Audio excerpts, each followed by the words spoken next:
If you've ever vowed to yourself, I'm done, I'm not doing this again, only to find yourself 20 minutes later in the kitchen, spoon in hand, the fridge light staring at you, then this episode is for you. As someone who emotionally overate enough for 3 people at every meal to fill the void inside and learned how to stop my codependency with food, to let go of the weight, I am now on a mission to teach other women, emotional overeaters, to heal their emotional eating and let go of the weight holding them back. Not through more rules, restrictions, or diets, but through repairing the deeper reason why they eat.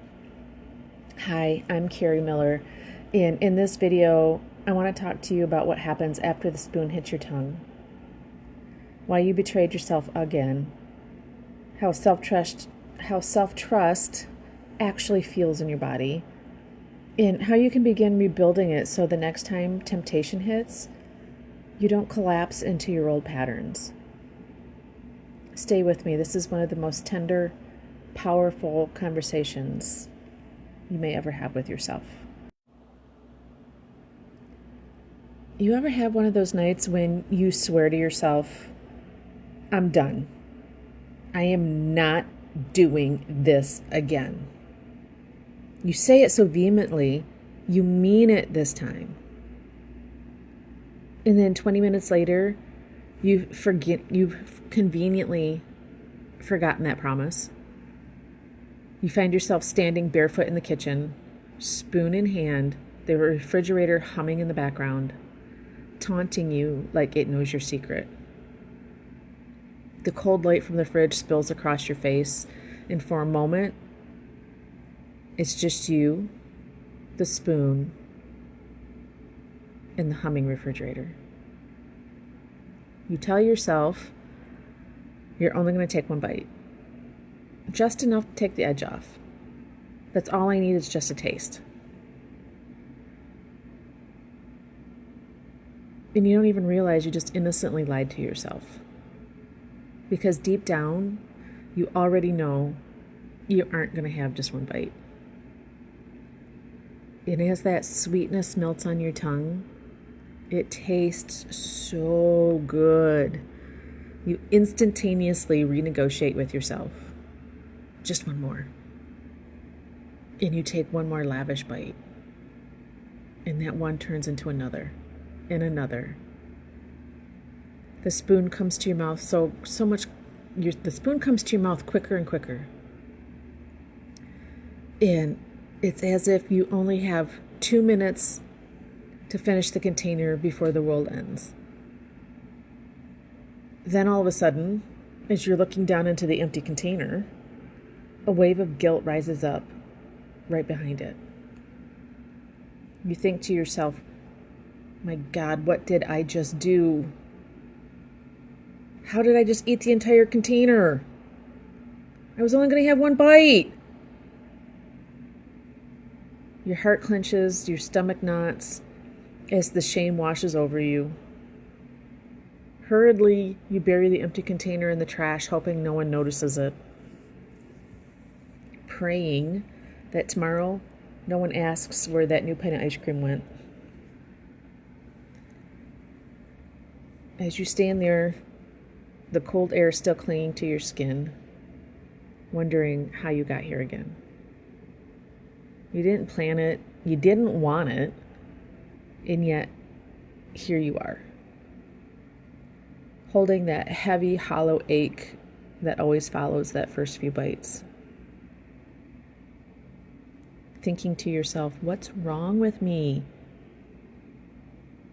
And if you're anything like I used to be, you go curl up in bed and try not to cry, promising yourself you'll start again tomorrow. And I want you to know there's nothing wrong with you. You're not broken. You're not missing anything. You're not lacking anything. You're just trying to feel safe. And that's what most people don't understand about emotional eating. It's not a lack of willpower. It's not a lack of self-discipline. It's a lack of safety. You've trained your brain to believe that food equals relief, comfort, control, and in the moment, that belief takes over every muscle in your body. It's like muscle memory. It's the same way your body knows how to drive home without thinking. You don't plan it, you just end up there. And that's what's happening when you eat on autopilot.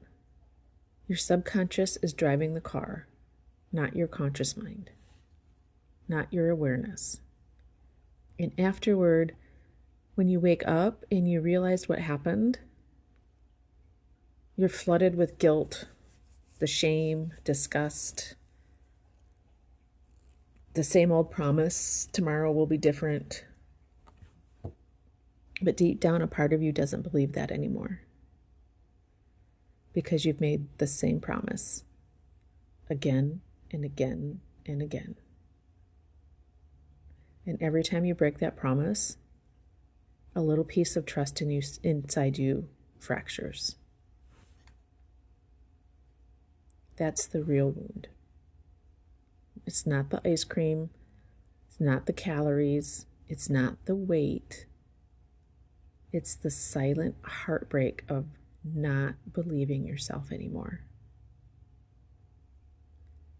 You tell yourself, I'll start Monday. You say, I'll just have one. You tell yourself, this time I mean it. And part of you does mean it. But then something happens. Stress, maybe it's loneliness, you're exhausted from your day. You had a rough day at work. Now the kids demand your attention. Hubby wants dinner. All of the things. And maybe you unconsciously get that feeling of, I can't do this right now. And suddenly that old pattern slips in and takes the wheel. And it's not that you don't know what to do.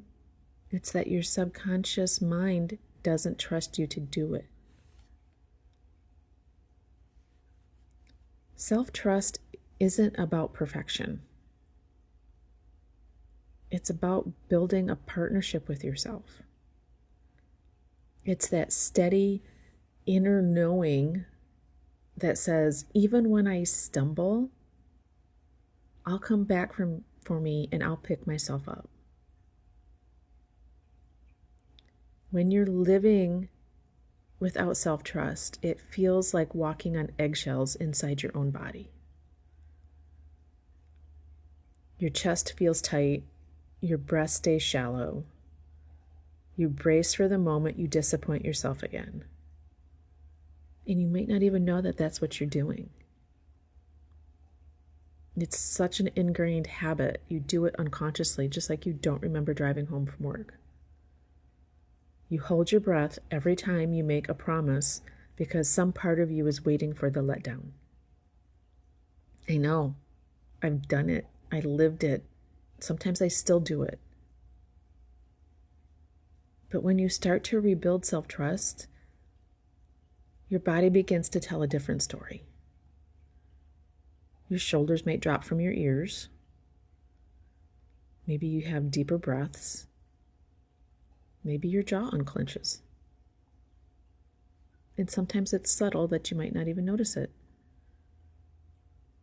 Maybe it feels like that first inhale of breath after not taking a breath for 20 seconds.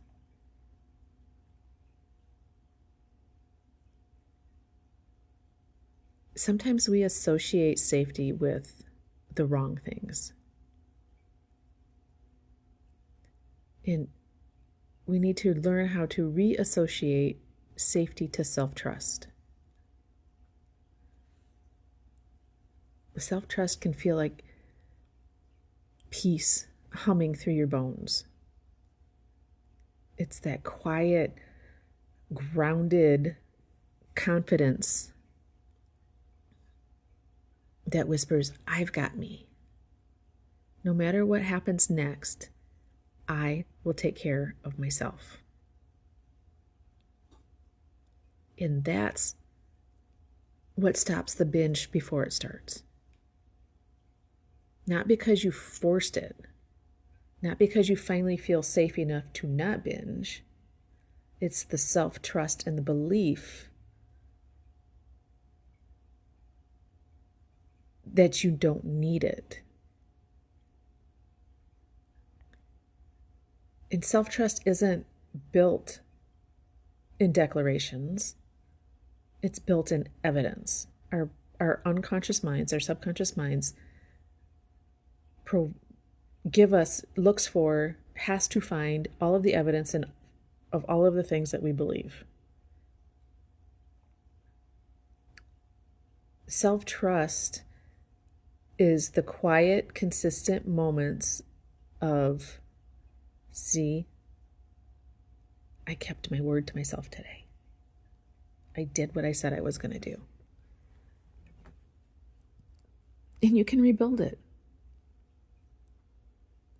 If you feel like you can't trust yourself, know that you can rebuild it. And you start with one small promise you actually intend to keep. One that you know is doable, even on your worst day. You choose, then decide. And maybe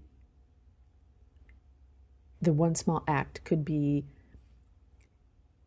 I am going to pause and take a breath before I eat this and ask, is this what I really need? Do I really want to eat this?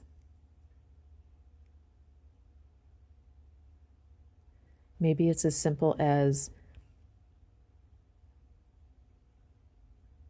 I'm going to stop and notice what I'm actually feeling, even if I still choose to eat it. I'm going to practice awareness. And maybe it's not even something related to food right now. Maybe you're going to start with, I promise I'm going to make the bed as soon as I get up every day this week. And then do it. And notice how it feels. Notice how you feel when you don't do it. And every time you keep one of those small promises, your body exhales. It starts to relax. And you start to believe you again. And sometimes some of these things that I say, these examples that I give, they seem so simple. And maybe they even seem stupid. But that's where we start. It's not the big, profound, monolithic things that get us progress. It's the small, simple steps that we can build on that create the momentum that end up being the big things.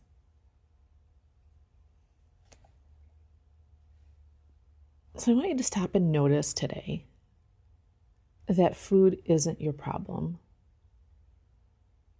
It's actually your proof. It's actually the evidence. It's the proof that you've been looking for comfort in the one place that never judges you, never leaves you, and never says no. But the problem is, it never really fills you either. It never filled my void. I just kept trying to eat more and more and more because that void never went away. And all I was doing was hurting myself. Rebuilding trust means learning to give yourself what you were trying to get from food. It's realizing that you need relief, safety, maybe you need soothing. Give yourself permission to feel. We've been so conditioned to believe that negative feelings shouldn't be felt. There are no negative feelings. They're just uncomfortable and comfortable feelings. And sometimes the ones that we say comfortable or positive feelings are uncomfortable because we don't know how to feel them, because we believe we don't deserve to feel them.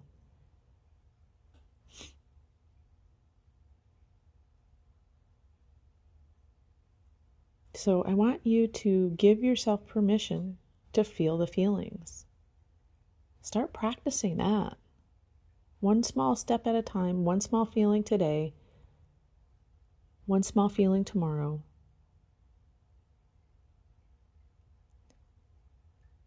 And when you start building that self-trust by keeping your word to yourself, it means you're saying, see, I'm doing it. Even if you stumble or think you're doing it wrong, stay with yourself anyway. Because that's what practice is. Doing it wrong, picking yourself up, trying again. Just like when you learn to walk. You didn't try once and say never again. This is the same thing. So no more running. No more abandoning yourself after a binge. No more abandoning yourself and binging. And just because you didn't get it right the first time doesn't mean you are wrong or broken. The healing isn't in perfection. It isn't getting it right the first time. It's in being present with yourself.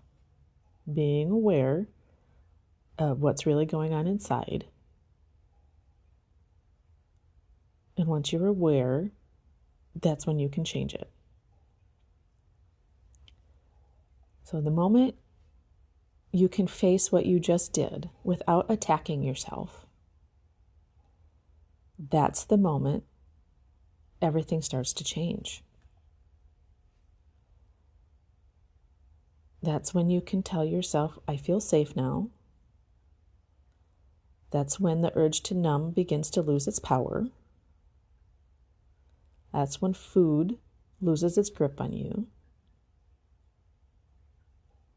That's when you start to build self-trust.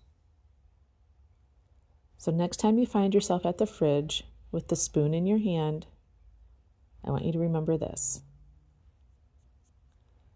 You're not fighting food or yourself.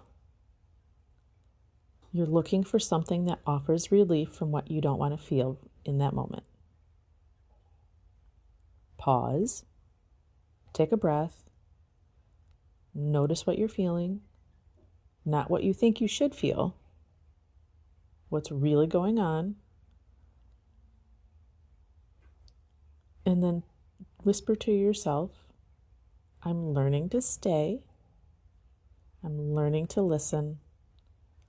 I'm learning to trust myself again.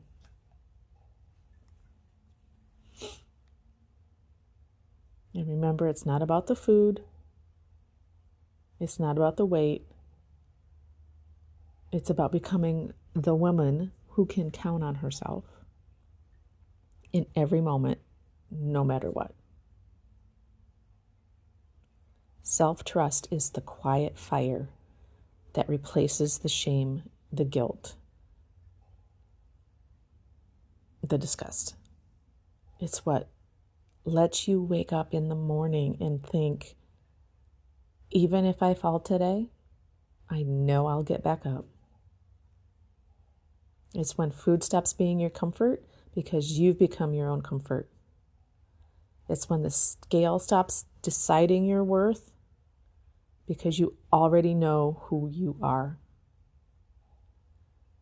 And that's what sovereignty really means. To live in a body you can trust and a mind that feels like home. That's how a queen walks her way. As always, my beautiful souls, live radiantly and stay true to you. I love you.